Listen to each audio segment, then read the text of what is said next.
Start.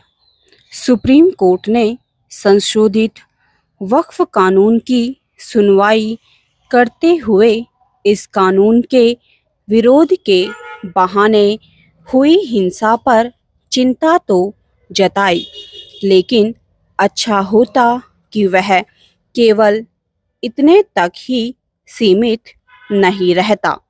उसे वक्फ कानून के विरोध के नाम पर हिंसा करने वालों को सख्त संदेश देने के साथ ही राज्य सरकारों और विशेष रूप से बंगाल सरकार को निर्देश देने चाहिए थे कि इस हिंसा पर हर हाल में लगाम लगे।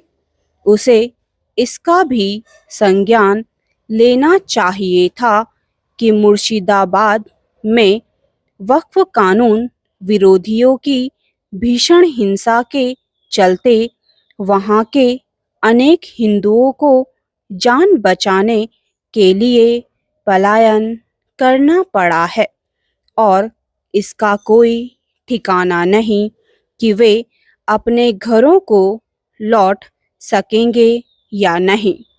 उससे मुर्शिदाबाद की हिंसा पर ध्यान देने की अपेक्षा इसलिए थी क्योंकि उसके समक्ष इसकी गुहार लगाई जा चुकी है।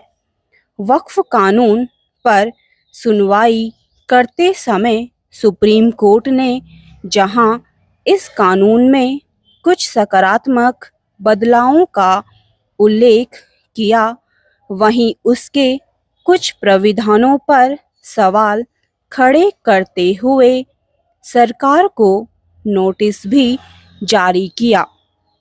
कहना कठिन है कि इन सवालों के जवाब मिलने पर उसका दृष्टिकोण क्या होगा, लेकिन पहली ही सुनवाई के दौरान एक समय उसने अंतरिम आदेश पारित करने का जो संकेत दिया, उसकी आवश्यकता नहीं थी।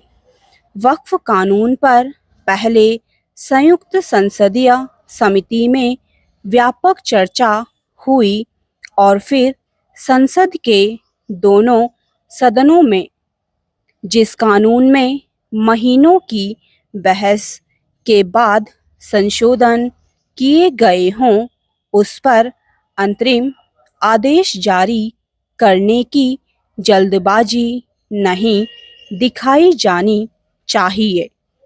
यह ठीक है कि वक्फ कानून को लेकर 70 से अधिक याचिकाएं दायर की गई हैं, जिनमें अधिकतर उसके विरोध में हैं, लेकिन इसकी अनदेखी ना की जाए कि यह एक महत्वपूर्ण कानून है और उसके कुछ प्राविधानों में संशोधन आवश्यक हो गए थे।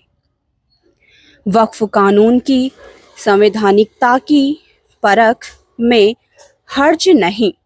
सुप्रीम कोर्ट को ऐसा करना ही चाहिए, लेकिन अंतरिम आदेश देने के पहले दोनों पक्षों के विचार सुनना आवश्यक है।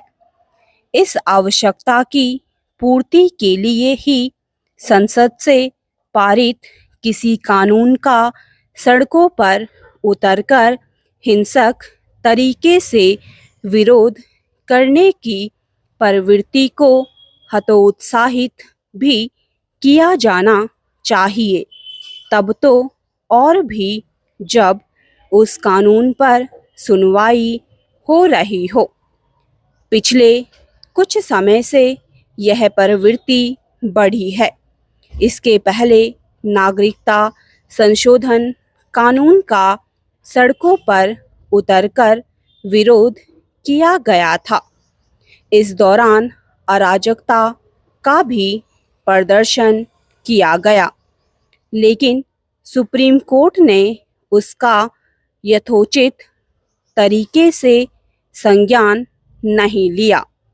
इससे खराब स्थिति तब बनी जब कृषि कानूनों का उग्र तरीके से विरोध किया गया। ऐसा इसलिए भी हुआ क्योंकि सुप्रीम कोर्ट ने कृषि कानूनों की वैधानिकता पर विचार किए बिना उनके अमल पर रोक लगा दी थी। अब ऐसा नहीं होना चाहिए। स्टॉप।